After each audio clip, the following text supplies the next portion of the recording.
Hi everyone, welcome to the Vivek Guruji channel में आपका स्वागत है। मैं विवेक सिंह और आज का बहुत ही इंटरेस्टिंग टॉपिक है आपके लिए कि Modi government has completed 7 years। No doubt, देखो बहुत आसान है, क्रिटिसाइज़ करना बहुत आसान है, लेकिन मुझे ये नहीं समझ में आता है क्रिटिसाइज़ करने के अलावा मैं बोलूँ क्या। समझ में आया कि नहीं? 7 years ऑफ मोदी गवर्नमेंट और 7 सालों में उन्होंने कितनी बार रोया होगा ये आप ही लोग जानते होंगे। तो एक्चुअली मैं जो है ये पार्ट 1 बना रहा हूँ। अब इसके ऊपर अगर आप पार्ट 2 चाहते हैं तो पार्ट 2 के ऊपर भी बात करेंगे हम और फैक्ट की बात करेंगे। इट्स नॉट अबाउट एनी कि हम नहीं कोई मोदी भक्त और इस हिसाब से बात नहीं करेंगे। पॉजिटिव आउटकम होगा तो पॉजिटिव आउटकम की भी बात करेंगे, अगर नेगेटिव आउटकम होगा तो नेगेटिव आउटकम की बात करेंगे, ये रैशनल बात करेंगे। सिंपल सी बात है। 7 years of Modi government. The story started with सबका साथ सबका विकास एंड दिस स्टोरी चेंज। आप देखो ये स्टोरी चेंज हो जाएगी और ये स्टोरी चेंज होगी सबका साथ सबका विकास, जन जन को सरकार पर विश्वास। अब देखो तुरंत फिर स्टोरी चेंज होगी एक कदम स्वच्छता की ओर, फिर स्टोरी चेंज होगी एक कदम आगे की तरफ, मिनिमम गवर्नमेंट मैक्सिमम गवर्नेंस, कि हम भैया गवर्नमेंट जो में कम फंसेंगे, गवर्नेंस ज़्यादा करेंगे। अब आगे सुनते हैं, new India, not India, new India, और इंडिया जो है वो वर्ल्ड ऑर्डर बनेगा। समझ में आया कि नहीं? अब अगर हम बात करते हैं आगे की तरफ, तो India unite in a battle against Covid, कि इंडिया जो है कोविड को हराने के लिए यूनाइट हो रहा है। अब आगे सुनते हैं, अगर हम बात करते हैं यूनाइट कैसे हुए थे हम लोग, जब हम लोगों ने वी स्टार्ट ड्रमिंग द थाली, जब हमने थाली को ड्रम करना स्टार्ट किया था। फिर इसके बाद अगर उससे भी यूनाइट नहीं हुए तो हमने एक नया पीएम ने एक नया अपील किया, दिया जलाओ।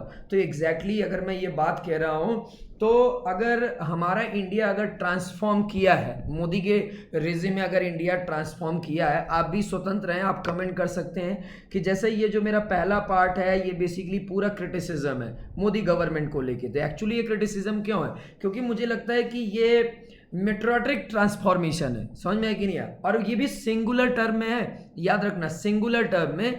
केवल ये जो रूलिंग पार्टी है वो ये सोचती है कि ये जो ट्रांसफॉर्मेशन है उसके हिसाब से है कि इंडिया बहुत तेजी से क्या किया है, ट्रांसफॉर्म किया है। समझ में है कि नहीं? इंडिया बहुत तेजी से ट्रांसफॉर्म किया है। और जो ये ओपिनियन है मेरे हिसाब से केवल एक पार्टी का ओपिनियन है जो रूलिंग पार्टी है। समझ में है कि नहीं? आपको दिखाई दे रहा है कि आप ट्रांसफॉर्म किए हैं कि नहीं किए हैं? आगे के फैक्ट पे चलते हैं। और बीजेपी ने बहुत बड़ा अपना किला जो है वो कंसोलिडेट कर लिया, और किला आपको दिखाई दे रहा है बेसिकली इस स्लाइड के पीछे आपको एक बिल्डिंग दिखाई दे रही होगी, और ये बिल्डिंग जो है वो बीजेपी का ऑफिस है जो न्यू दिल्ली में है। तो मेरे हिसाब से बीजेपी गवर्नमेंट ने कंसोलिडेट किया है, 7 साल में बहुत बढ़िया कंसोलिडेट किया है, अपना पूरा किला बनाया है, और किले की पिक्चर आपको दिखाई दे रही है। समझ में आया? बहुत से स्टेट में अभी उनकी गवर्नमेंट है, ये भी आपको याद रखना है। अब अगर हम बात करते हैं तो ये जो पूरी सरकार है मेरे हिसाब से एक डियोपोलिस्टिक गवर्नमेंट है। जैसे पेप्सी और कोको कोला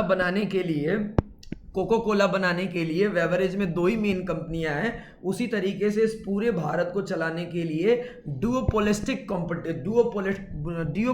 कंट्रोल है पूरे इंडिया पे। एक नरेंद्र मोदी हैं, दूसरे नंबर पे आपको पता ही अमित शाह हैं।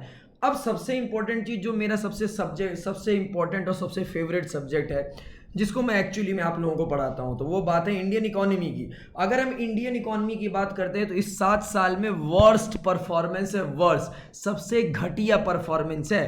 अब बात करते हैं, अगर हम अपने देश में देख रहे हैं तो हमारे देश में इस समय जो है इंक्रीजिंग सेंट्रलाइजेशन इकोनॉमिक पावर का, और जो जितने आपके देश में इंस्टीट्यूशन है जो डिसीजन ले रहे हैं ना इस देश में इकोनॉमी को रिकवरी करने के लिए, वो केवल और केवल एक एडहॉक डिसीजन है। शायद हो सकता है कि ये आपकी देश की इकोनॉमी को रिबस्ट कर दे, मेरे हिसाब से तो कभी ऐसा नहीं हो सकता है कि केवल अगर आप इकोनॉमी में सेंट्रलाइजेशन कर लें और साथ ही साथ एडहॉक डिसीजन मेकिंग प्रोसेस रखें और उससे अगर आप सोचें कि इकोनॉमी रिकवर हो जाए, तो ये तो इम्पॉसिबल है, लेकिन हम मान लेते हैं। और अगर हम अपने साउथ एशिया की बात करते हैं तो साउथ एशिया में आपकी रीजनल कंट्री का अगर हम बात करें तो आप ही के देश में आप ही से अलग हुआ एक देश है जिसका नाम है बांग्लादेश, वो आपसे अच्छा इकोनॉमिक परफॉर्मेंस दे रहा है। समझ में है कि नहीं है? जाइए और रिपोर्ट देख लीजिए, और इंडिया का हालत इस समय साउथ एशिया में क्या है ये सबको पता है। और सबसे इंपॉर्टेंट बात, जो स्टूडेंट है लॉस्ट माई जॉब, ठीक है ना, जो लोग जॉब कर रहे थे उनकी तो जॉब चली गई,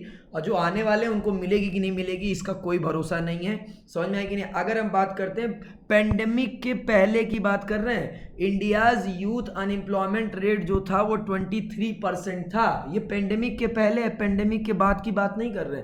अभी तो पार्ट 2 में भी हम जो है और भी चीज़ें आपको बताएंगे, 7 साल का एनालिसिस करेंगे।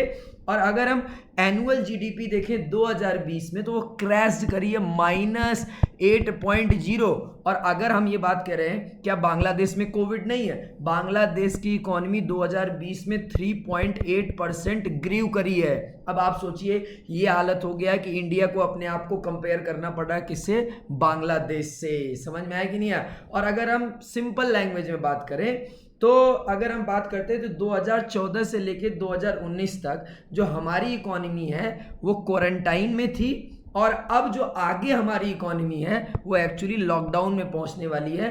तो मैं ये चाहता हूं आप लोगों से कि प्लीज़ आप लोग कमेंट जरूर करिएगा। सबका साथ सबका विकास, हर हर मोदी, घर घर मोदी, मोदी है तो मुमकिन है, चौकीदार हूं मैं, नामदार नहीं हूं मैं। समझ में आया कि नहीं आया? तो इस पर जरूर से आप लोग कमेंट करिएगा, और इसका पार्ट 2 भी मैं बनाऊंगा। अगर आप लोग कमेंट करके मुझे सजेशन देंगे तो मैं पॉजिटिव बात भी करूंगा, ऐसा नहीं कि केवल नेगेटिव बात करूंगा। तो thanks for watching me, this is Vivek Guruji, bye bye.